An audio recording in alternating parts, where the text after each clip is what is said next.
Second Peter chapter 2, in the midst of the longest section in the Bible that gives the most information about false teachers and their motives. So we left off and we're in Second Peter chapter 2, verse 10. And one thing I thought we should remember is there's false teachers and then there's false teachers. Like there's people who are just confused. They know wrong stuff and they're going around teaching wrong stuff. They're teaching false things, but they're not doing it maliciously. They're not they're just confused. They just don't know what they don't know. And then there are people who are just very devious and they're very underhanded. They're deliberate. They're sinister. They have really bad motives. These people are the folks that Peter is talking about here. So the difference would be like if someone comes to church and they're coming to our church and they come to their prayer meetings and they do all the things, and after talking with them a little bit, you realize they don't think Jesus is God. They just think he's just a great guy, but they just don't know. Like they were taught something weird and crazy and absurd, or they were never discipled right, or they're missing some really key parts. So you talk with them and work with them, and then when they see it in the Bible, they say, "Oh goodness, I can't believe, now I understand," and they conform to what the Bible says. But then you have people who are just deliberately going around and spreading falsehoods and trying to hook people in, very slimy, very sneaky, trying to lead people astray, who know what they're saying is not Christianity, and they're opposed to what the Bible says. So there's a difference between those two groups of people. Peter's talking about the second group of people. That's who Peter's talking about in here. Did anyone have any questions about what we talked about last week, or anything they want to revisit before we just carry on in Second Peter chapter 2?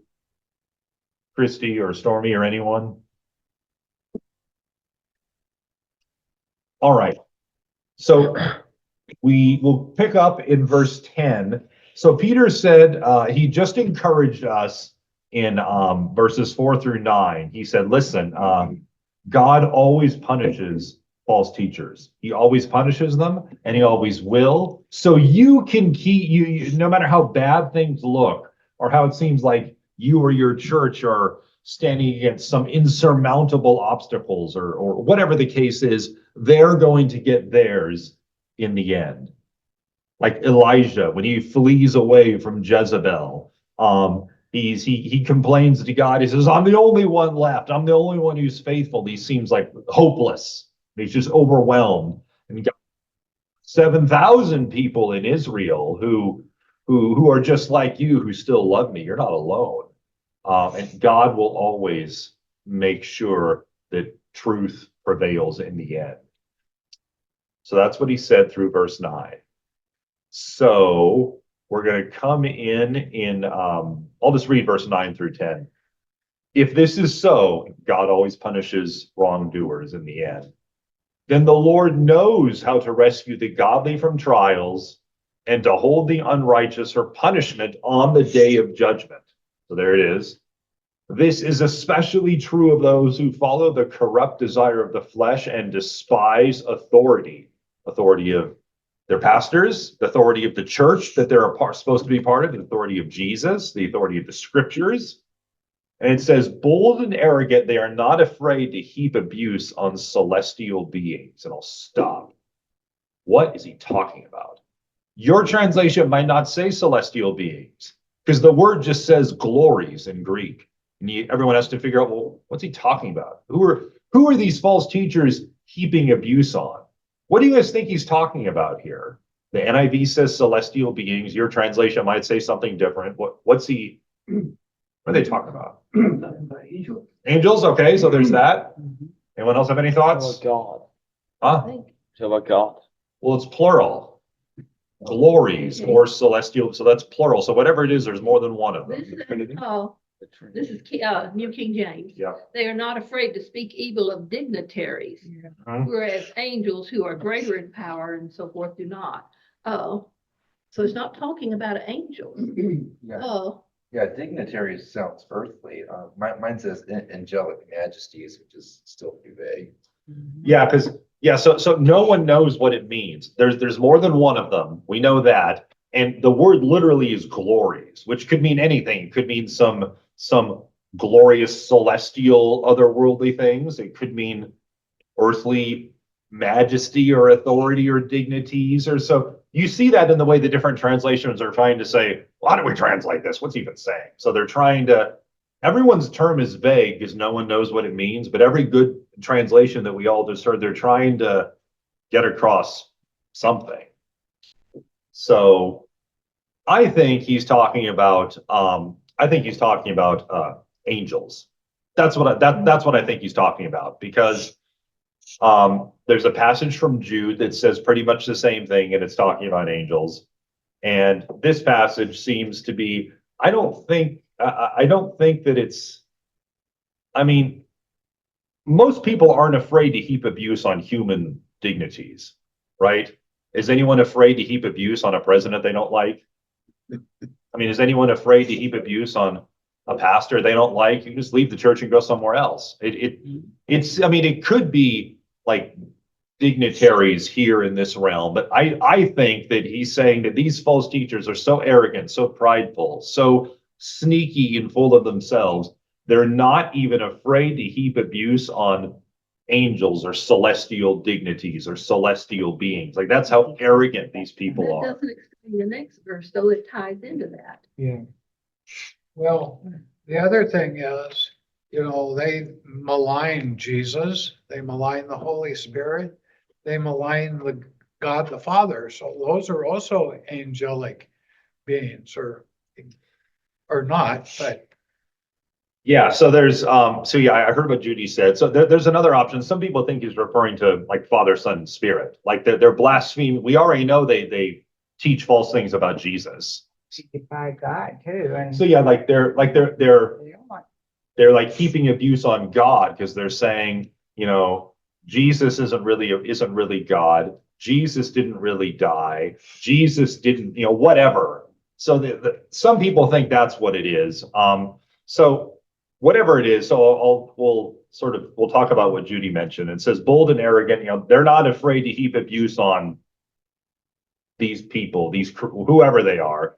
Yet even angels, though they're stronger and more powerful, do not heap abuse on such beings when bringing judgment on them from the Lord. So I think that it seems I guess I'm changing my mind here. If I had to guess, so I'm gonna withdraw my statement. Yeah, so a lot of people think it's fallen angels. I sort of go between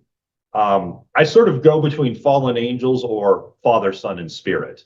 Because Jude talks about how false teachers are so arrogant that even the archangel Michael doesn't dare to like take Satan lightly. He's very not frightened of it. He has a very good respect for the forces of darkness, and he has like a healthy fear of Satan and the fallen angels. He doesn't laugh them off. And so It says that they don't bring accusations against them before the Lord. And I don't know, I can't imagine anybody that would have the nerve to stand in front of the Lord and bring accusations against him like that. so so what he's saying, what he seems to be saying in verse 11 is that, so we can just forget about the end of verse 10. Verse 11 for now says, angels, who I take to mean good angels, holy angels, even though they're stronger and more powerful than those things, whatever they are, do not heap abuse on such beings when bringing judgment on them from the Lord. So these false teachers are so arrogant that they treat these other beings, whoever they are, with such contempt. But yet even holy angels, when they bring judgment on these things, don't do it in an abusive and dismissive way. So this is a really I guess this is just a roundabout way of saying these people are really arrogant. They're so arrogant. They're just extremely arrogant and full of themselves. in a lot of They're different also ways. probably dangerous. Yeah. Yeah, they are. They do get, Yeah, they that's do right. get people to follow them. Mhm. It's like verse 12, it says, these people blaspheme in matters they do not understand. They might talk really spiritual and say a lot of spiritual things. They may quote a lot of Bible verses, but they don't understand anything. They might be able to cite a lot of verses, but they really don't understand. Like, have you ever met someone who can cite a lot of Bible verses or say a lot of nice sounding things, but they really don't understand anything? So this is what Peter's saying. These false teachers, they blaspheme in things they don't even understand. And then what's he go on and say about them? In the rest of verse 12. False teachers are compared to animals in their behavior, Yeah. which is true. Yeah. So it's like they're these animals that just crash through everything and they just follow, they're just following their instincts, which is to just do whatever it is they do. These false teachers, they don't have the Spirit of the Lord. And so they just destroy, right? They just destroy things. They destroy you. They destroy your faith. They make you doubt the Lord. They make you believe false things. They make you blaspheme in things they themselves don't understand. And they're just, it's like how your cat always wants to kill birds that are in the yard. It doesn't matter if the cat's like 12 years old and it's never been outside. It knows it's never going to get outside. It's never going to get to kill the bird. It doesn't matter. It just sits there and like wants to get outside to kill the birds. Like it can't help it. It's never going to change. And these false teachers, they just have this relentless instinct because their father is not our heavenly father. The father is the devil. They just want to ruin people's faith. Well, like the cat, they'll never stop. They're like Terminators.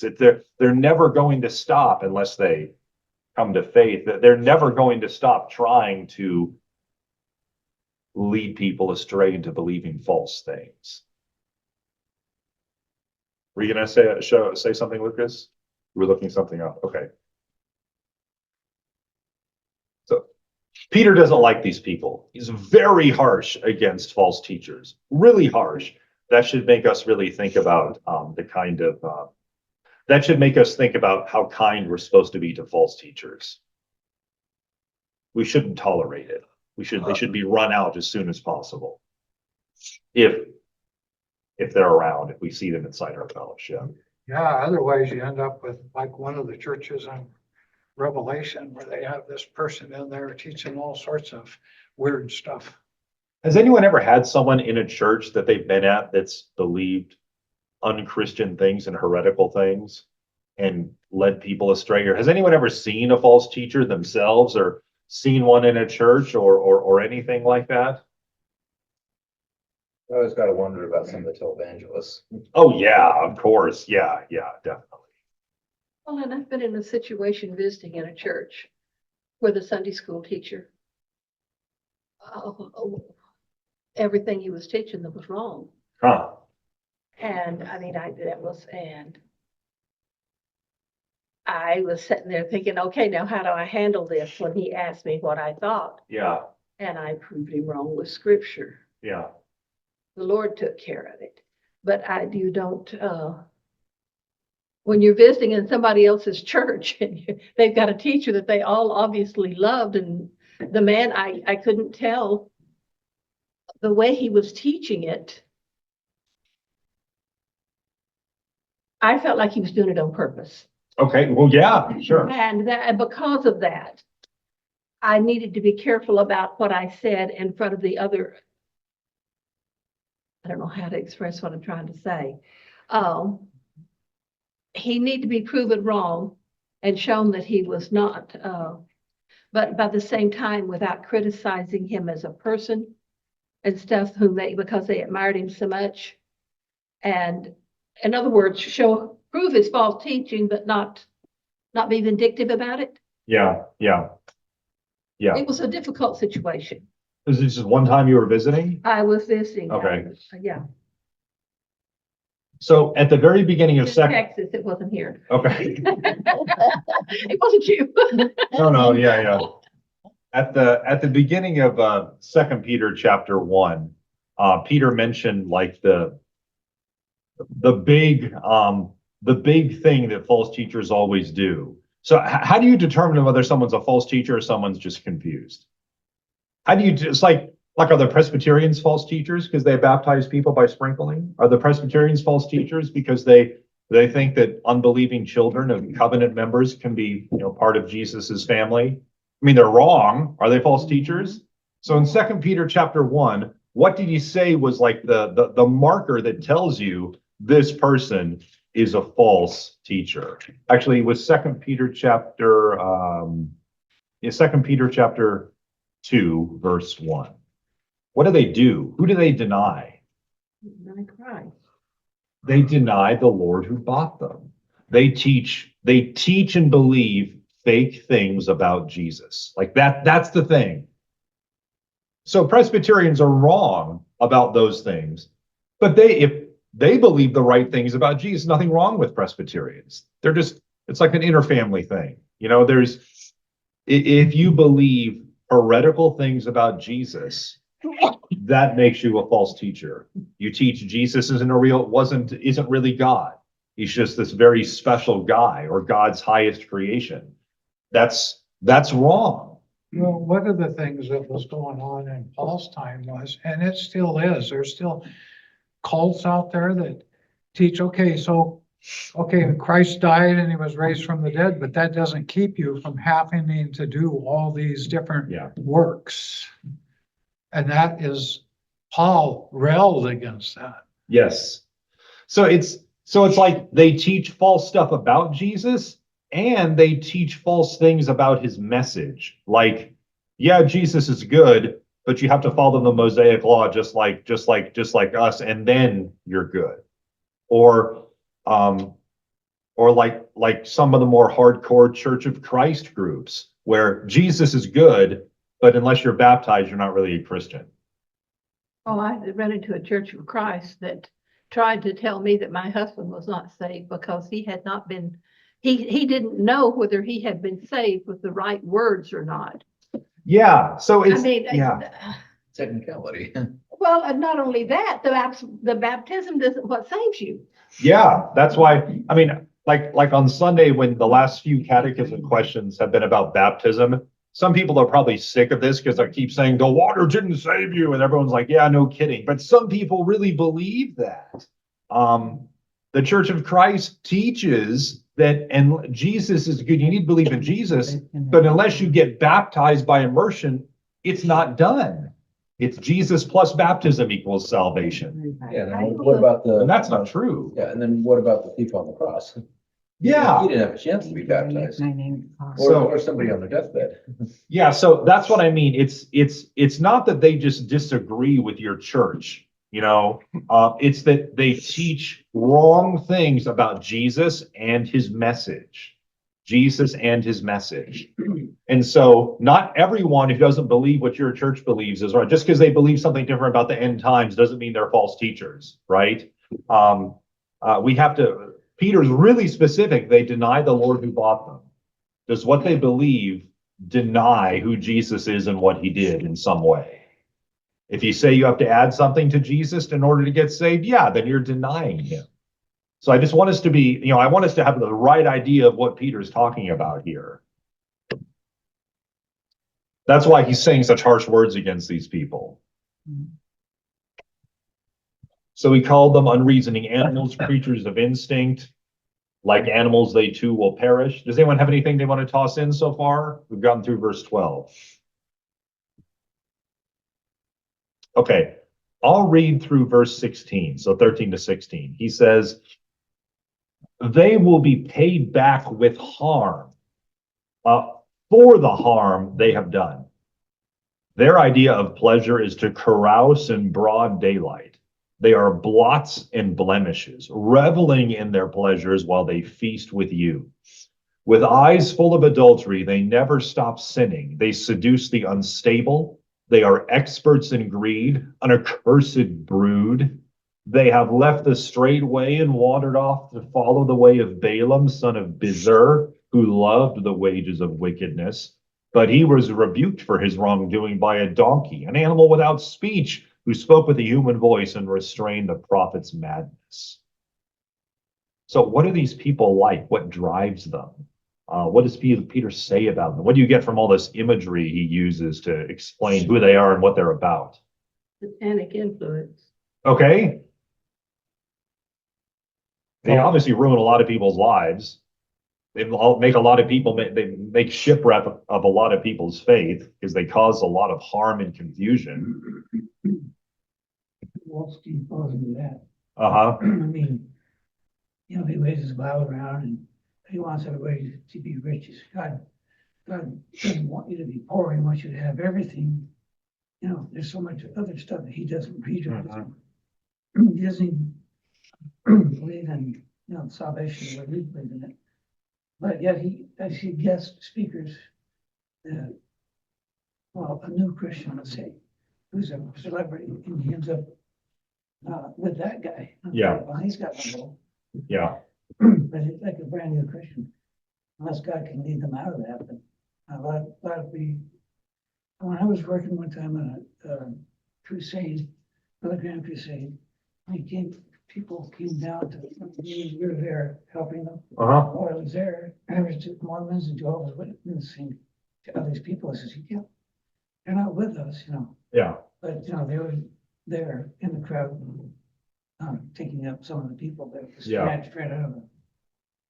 You worked at a Billy Graham crusade? Which one? This was important When? in the 70s. Okay. You weren't around. No, I wasn't there. I wasn't there. Were you gonna say something, Lucas? Oh, you were asking what these people are like. Yeah. I think if we go back to verse 12, that sums it up pretty well. Creatures of instinct. I think that's what this whole section you just read is about. It seems like they're just following whatever pleasure strikes their fancy. Just kind of, they're just following that blindly, and that's their idol. He uses the example of Balaam. Yeah. And Balaam, he didn't follow what was morally right. He followed the money. That's what he followed. They paid him a lot of money, so he went to go curse the Israelites. Yeah. And he used that example to say they don't care about morals, they care about their own pleasure and their own fleshly instinct. A lot of things that are thrown in, sayings and stuff Yeah. that encourage, if it feels good, do it. Yeah. The devil made me do it. There's all kinds of little phrases and stuff like that, and my mind's blank now. I've got a bunch of them in mind, but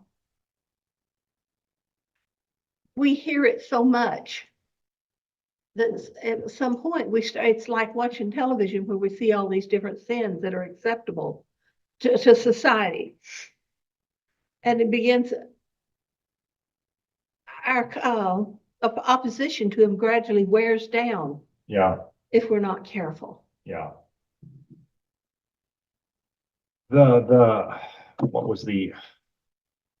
Someone was giving these, I forgot what I was going to say, actually. So now it's all gone.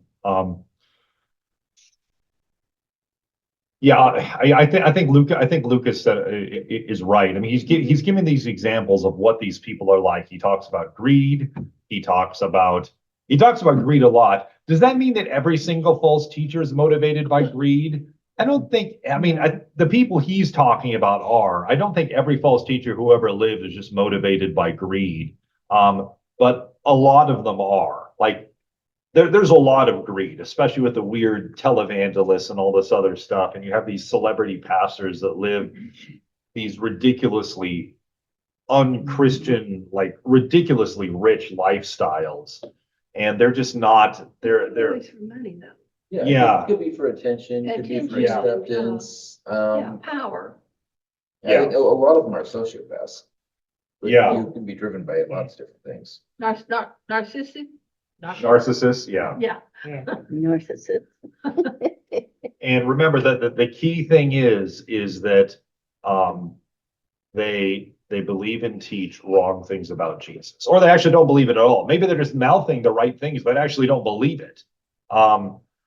And it's really sad. Like in verse 14, he says they seduce the unstable. That's really scary. I mean, I think it's really scary. Like, no one thinks they're unstable. right? Who thinks they're unstable, spiritually? No one, I don't think many people would admit that they're, spiritually immature and they're ripe for being seduced to the dark side, so to speak. But that's what they do. They grab hold of people who are just hanging on the periphery. So I'm thinking about maybe people who've gone to church for years, but they never do anything but just go to the morning service. They don't really listen very much. They don't really engage. They don't take any of the opportunity a church might have to dig deeper or to talk about questions or anything. It's just, I go, I don't speak, I leave. There's no engagement. There's no rootedness. There's no growth. Those people are ripe for being seduced away into believing wrong things because they're not rooted in anything, right? They're not like Psalm 1. They're not trees planted by the rivers of water with roots that have just sunk deep into something substantial. They're just like chaff. They can just be blown this way or that way, depending which way the wind blows. And there are tons of people who go to church and they don't dig in to their faith. They're just sort of floating. And I'm glad, and everyone's glad they're there, but dig into your faith and become serious about your faith, or you're going to be unstable and you'll be ripe for being seduced away, especially by all the weirdos on YouTube, who can just lead you to believe weird and crazy things. You don't even have to know who they are. They don't need to know you. You just need to watch their videos. So it's a lot easier than it used to be. When I was 16, I started going to church again because my parents stopped going to church when I was a kid. And so I got my driver's license and I went and found a little white church in Chehalis. And there was this older lady and she was, her heart was so soft and tender, but her exterior was very kind of harsh. And she just kind of loved me. The first day I was there, it was raining. And so I got scolded because I didn't have a coat. And she kind of let me have it. But then at the same time, a little while later, she invited me to come sit next to her, next to the heater. And we became super good friends. And I just loved her. It was Sister Eva. And she loved me too. She was alone and by herself. So we were a good pair. And I kept going back to this little white church.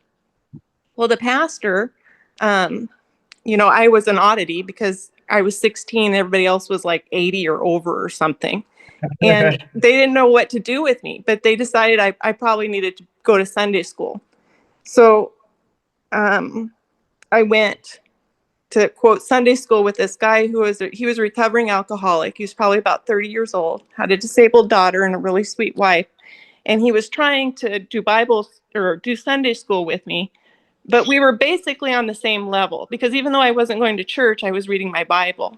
And I just, I loved this guy because he was so genuine. But he finally told the pastor, he's like, look, we're at the same level. This isn't working. And now I think, what were they thinking having a 16-year-old kid, with this 30-year-old guy? What in the world? But because he was a recovering alcoholic, there was a day, my story's almost done. But I think I experienced what you guys are talking about because this recovering alcoholic, he had a hard time and he started drinking and he got drunk. And he went straight to the pastor afterwards and he was so heartbroken over it. And I didn't know any of this happened until Sunday morning. And let me tell you what, this pastor was furious. He was so mad because the deacons had torn this guy apart. And the pastor said, listen, he came to me and he was sad and he was heartbroken. And he said he wasn't going to be a deacon anymore. And you guys tore him apart and you gossiped about him. And he was just really upset. And I'm just this kid trying to figure this out because remember, I haven't been at church very long. And when he did that, when he rebuked everybody, there was one man in particular, and you could almost feel, I almost want to say evil coming off this guy. He was mad. And then he started attacking the pastor and said he shouldn't have been a pastor because he was divorced. And it was tearing the church apart. And then the man right after that, all this happened so fast, he got cancer and it was terminal. And within oh, it's such a short period of time, he died. And this guy, the angry man who was the deacon or whoever he was, brought in this really evil guy who drained the church's savings, what little bit there was. And then he even, Sister Eva, my friend, asked her if the car she donated to the pastor was to the pastor or the church, because he was trying to get the car too. You know, the whole thing was really interesting. And at 16 years old, trying to figure out, is this how churches work? You know, what do you just ride this out? Because I was kind of sticking with Sister Eva, and she was still there because she was elderly, and I don't know how long she'd been going to this church, probably such a long time. But I can see now at 50, he just swarmed in with a group of people who were trying to figure out what happened. Do you know what I mean? The whole thing was so sad, and it's so evil the way that happened. That does sound really awful. It's It really was. sad when churches do stuff like that. It's really sad. Especially with the guy who fell into sin and then came and apologized about it. I mean, what, you don't have to treat the He really did love Jesus. I could tell that even as a kid, you know, and we all struggle with different things and we all have different lapses. But what ended up happening was not too long after that, he got into a car accident and he died.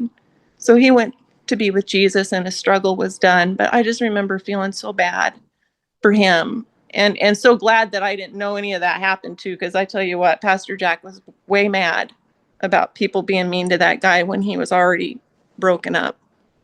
Yeah. Made a big impact on me. But it happened so quickly and nobody was expecting all this evil to invade it.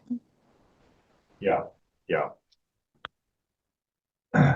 The constant thing, or a real constant thing, and you even saw it in Christie's example, is greed. So I'll leave with this in verses 15 and 16. Balaam, a lot of people know Balaam, the famous account of Balaam trying to be hired to curse the Israelites in Numbers 22, and he wouldn't do it. Balak tried to hire him. The king of Moab tried to hire him to curse the Israelites. He wouldn't do it. He tried 3 times. Balaam wouldn't do it. We don't really know much about Balaam. If you've never read the account in Numbers 22, you can read it. It's a famous account. And Balaam didn't do it. But somehow, apparently, in a place that's not recorded in the Bible, Balaam went back at a later time, probably soon after, and did decide for the right sum of money to tell the king of Moab how to seduce the Israelites and get them off course. And he told him to use the cultic prostitutes to lure them away from God. And that's what happened. That's what happened in Numbers 25. And so Balaam, even though he held firm for the 3 times we know about Numbers 22, eventually said, you know what? This is enough money for me to do this. And he said no to God and said yes to money and sort of threw in his lot with them. And he died not soon after that. So they have selfish motives. They're out for themselves, and they're especially good at seducing away people who are unstable in their faith, which is why we're not supposed to just hang out alone at home with our Bibles by ourselves forever. We need one another because there's a lot of Holy Spirit-filled wisdom in a group of people who love the Lord getting together in community, and we need each other. So, because by ourselves, we're easy pickings. It's the reason why just bringing people to know Christ is not, I hate to say it's not enough. I don't mean it that way, but Yeah. you've got to disciple them. Yeah, you have to connect them with a church, with a group of Jesus people somewhere where they can commit and grow roots and be taught and served. You can't just say, glad you believed in Jesus, I'll pray for you. I mean, they need to have a community of Christians to grow in, to grow There were with. statistics quite a few years back, and I don't know that I remember the exact numbers, but they were close. They were talking about the Billy Graham Crusades. Yeah. And the fact of how many came, but then when they checked up on it later, the percentage that were no longer going to church was astronomical. Yeah, I read a good biography of Billy Graham last year, and he preached to more people probably than the Apostle Paul. He preached to so many people. There's so many people who were touched, who were saved through his crusades. We knew a guy at a church we went to in Wisconsin who was saved at the Billy Graham Crusade in Soldier Field in Chicago in 1960. A lot of people came to faith, but a lot of people made professions of faith and then never connected with the church ever. And you just want to know, were those professions real? Were they true? Whatever happened to those people? Some people found their way, a lot of people found their way to churches, but a lot of people didn't. And you just don't know what happened to those people. Oh, yeah, it's like the parable of the, throwing the seeds out. And Billy Graham put out a lot of seed, but, some of it landed on thorns, some of it landed on rocks. And he always viewed himself as an evangelist, not a pastor. So, I mean, he was a pastor a little bit, like for a few years when he was very young, but he saw himself as an evangelist, not as a pastor. Like you said, he tells people the message and encourages them to connect to a church, but he's there just to tell the message. And he's still doing it through Yeah. online. Yeah. Yeah. So, well, it's 7:32. We've used up our time today. We will finish chapter 2. And we only have chapter 3, then the book is over, but then we'll do Jude. So we'll talk more about false teachers and their motives next week. And if there's any questions you guys want to come back to, we can do that next week too. So let's pray and we'll be done for the night.